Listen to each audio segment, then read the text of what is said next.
Hey, Hi. guys. Hello, everybody. Today we're going to swim with the sharks. Yep. It So won't be the first time. no, it won't. And the question for you is, if you had to stand in front of the judges of Shark Tank and present your brand, would you be ready? So you probably have never thought of it that way before, but the shocking fact is your customers have. Mm-hmm. Yep. All right. I'm Tanya Eberhardt, founder of Brand Face, where we help experts and entrepreneurs differentiate themselves, and we do that through personal branding. Hey, guys, I'm Michael Carr. I'm the COO of Brand Face. But, the funny thing is, I was actually a client before I became a partner in this company. And the principles made my company and continue to make my company so successful, I wanted to become a partner in it to help take those same initiatives to all of you out there and show you what it is that we're doing every day through the Brand Face principles and how it makes a huge difference to our company.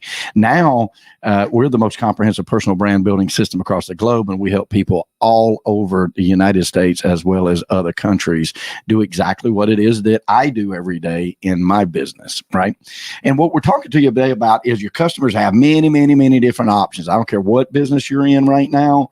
They have got all kinds of options to consider in as far as your competition go. And every time they consider doing business with somebody else, they're silently asking themselves 5 questions that you need to be very familiar with. And if you were standing in front of the Barbara Corcoran and the rest of the Shark Tank guys, you would want to know the answers to these things because they would be asking you what these very questions. That's right. The first question they're going to ask you is, what makes this person different? That's what they're asking themselves, right? And it's not just the judges. Think of the judges of Shark Tank. Those are your potential customers. They're asking themselves, what makes this person different as opposed to everybody else, right?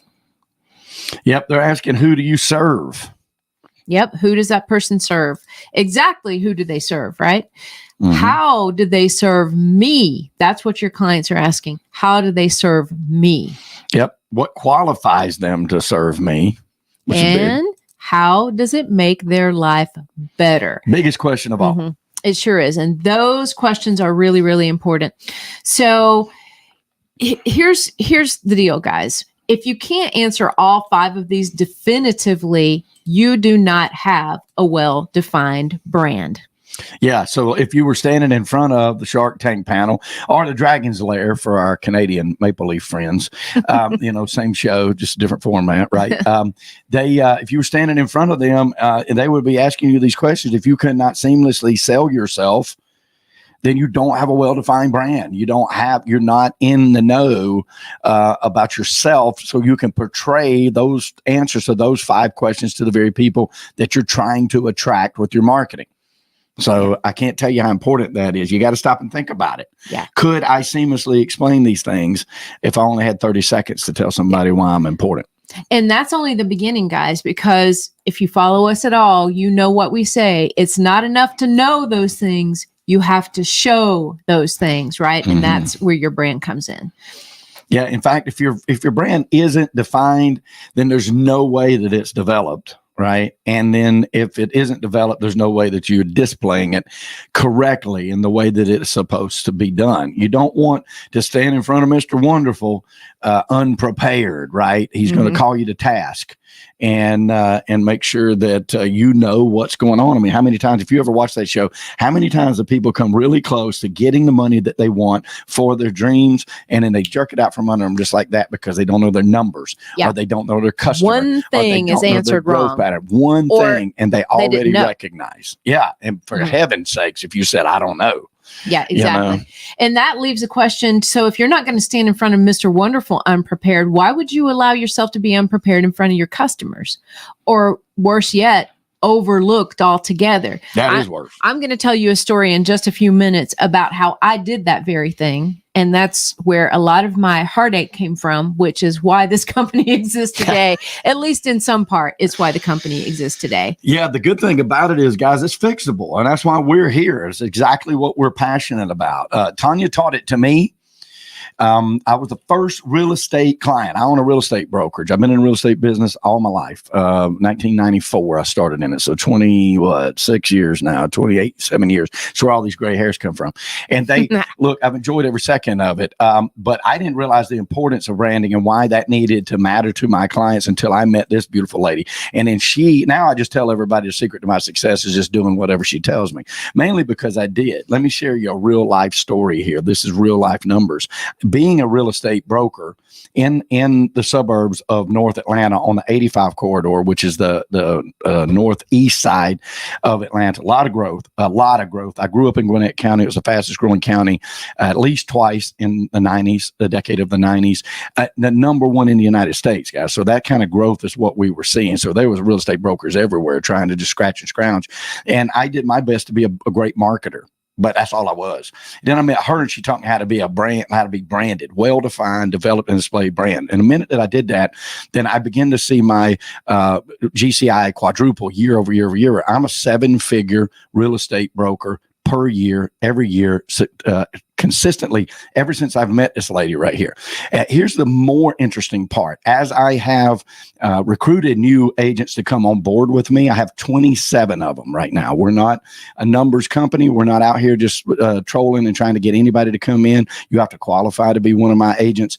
I got to know that you're passionate about it, and all of mine are. When they came in, they have the opportunity to be professionally branded also. I have 27 agents. 45% of them are professionally branded. Here is the $1 million gem that I want you to take away from that. If you take one of those 45%, which equals about, there's like 11, I think.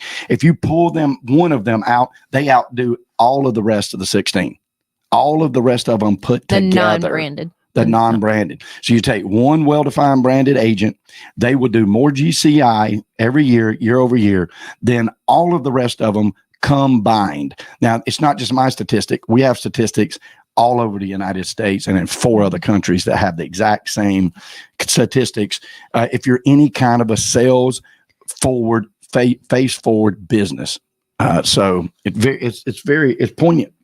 Mm-hmm. Get branded, I guess is what we're saying. Yeah, exactly. And, I just want to remind you, those agents are prepared for the Shark Tank, right? Mm-hmm. They can answer those 5 questions.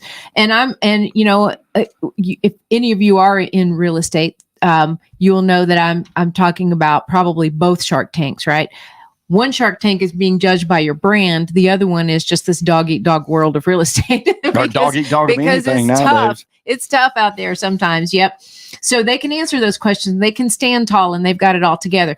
But here's my own story. And I want you guys to understand like kind of where the beginnings of this came from. Some of you may already know this, but I started my career selling vacuum cleaners door to door. Now, you might not call it a career.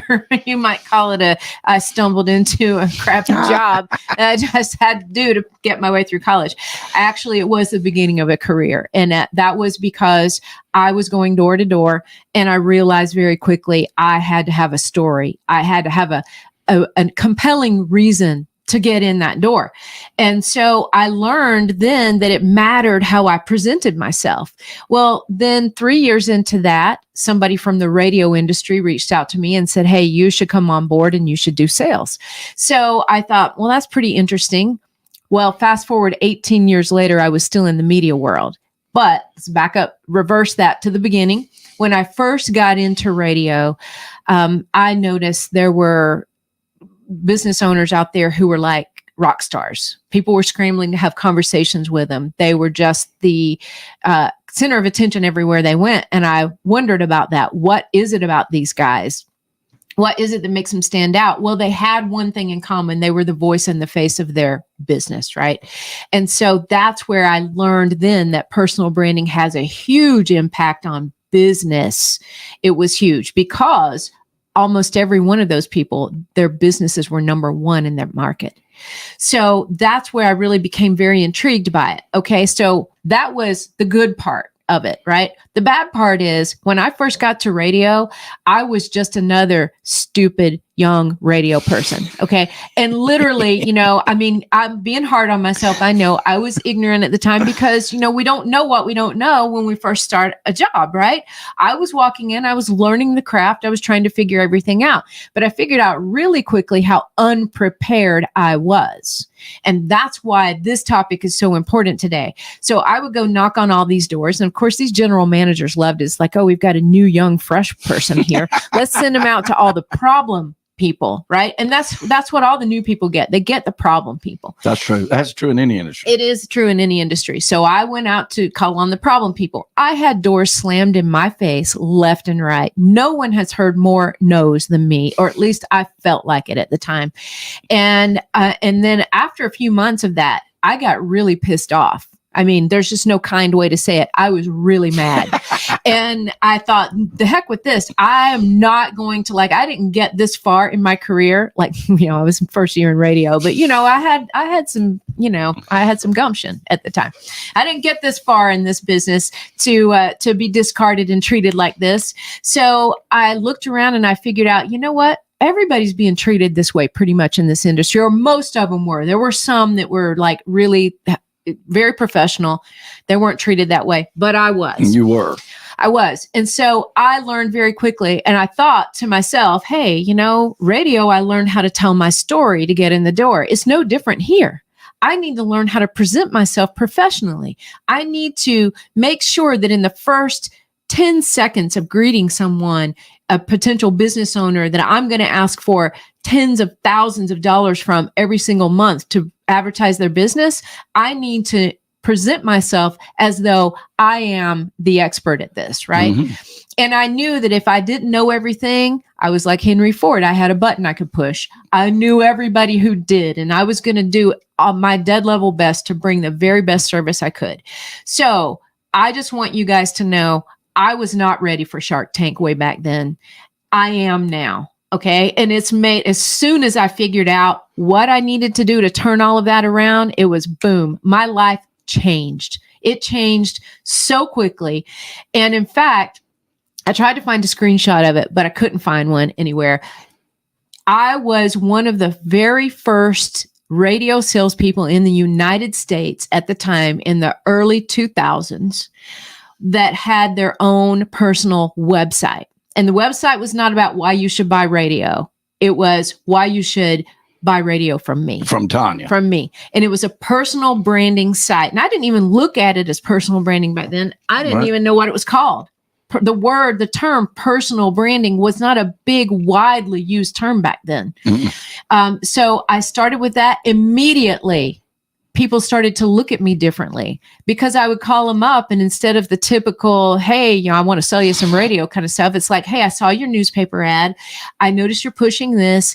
I've put together a commercial for you. I want to stop by, and I'm going to stop by Thursday afternoon at 3. And by the way, check out radiosuccess.com. That's my website, and you can learn a little bit more about me before I stop in. Boom. That was it. Do you know how many people let me in after that? Nearly all of them. About 80%. Yeah. About 80% of people would let me in. And that was a game changer, all because I had a really good, compelling reason. And I set myself up as somebody who was serious in my craft and an expert at something, right? Mm-hmm. And so that's the story I wanted to tell. I went on longer than I thought I was going to. No, because but it's still I get good, very excited about it. All these true. Years later, because I remember I've never forgotten what it felt like to have the door slammed in my face. And no matter what level you are in business right now, whether you're starting out somewhere and you're getting the door slammed in your face, or you've been at it 25 years and certain people are slamming the door in your face, you've still got an issue you have to overcome. Okay. Mm-hmm. And that's how you present yourself to the world. All right. And I'll stop there. Don't stop. You're on a roll. I feel like I'm on a roll. You're on a roll. The idea of it is, guys, you got to get personally branded. And it's just what it boils down to. There is just countless evidence about it, period. Just look around for it. Just stay out of the traps of people saying they're going to help you build a brand. And then you get there and they're just going to build a website for you, or they're going to do a postcard for you, that sort of thing. Those are elements of a brand. They're not the brand. We could talk more about that later. Y'all can look at our other videos and you'll be able to figure out what we're talking about if it's new to you. But we cannot encourage you enough to get professionally branded, because it's going to make a difference in your business. I promise exactly. you. Period. Exactly. Okay. Well, I appreciate you listening to my rant today, and I hope it helps you in some way. In fact, if it does, please like it, love it, share it, and ding, subscribe so you can be first to hear about the next topic like this one, guys. Thank you so much. And hey, listen, if you've got questions about your brand, you want to discuss or learn more about us, talk to us individually, go to discussyourbrand.com, discussyourbrand.com. It'll change your life. It's 30 minutes worth of free talk. We don't care. We'll talk about branding. We love it. We're very passionate about it. I learned it from her. I've lived every day with it ever since, and it totally changed my life. And I can tell you this, guys, it's about prosperity. That's the whole reason we all do whatever it is that we do. And prosperity is a great thing. But when we talk about prosperity, we're not just talking about money. We're literally talking about the 360 of an abundant life that we truly wish for every one of y'all. We know here at Brand Face that prosperity favors the bold. So we say be bold, folks, especially with your brand and especially in 2022. And thank you, Ms. Tanya. All right. Thank you, Michael. We'll see you guys next time. Thanks for hanging in with us. Bye, guys. Bye-bye.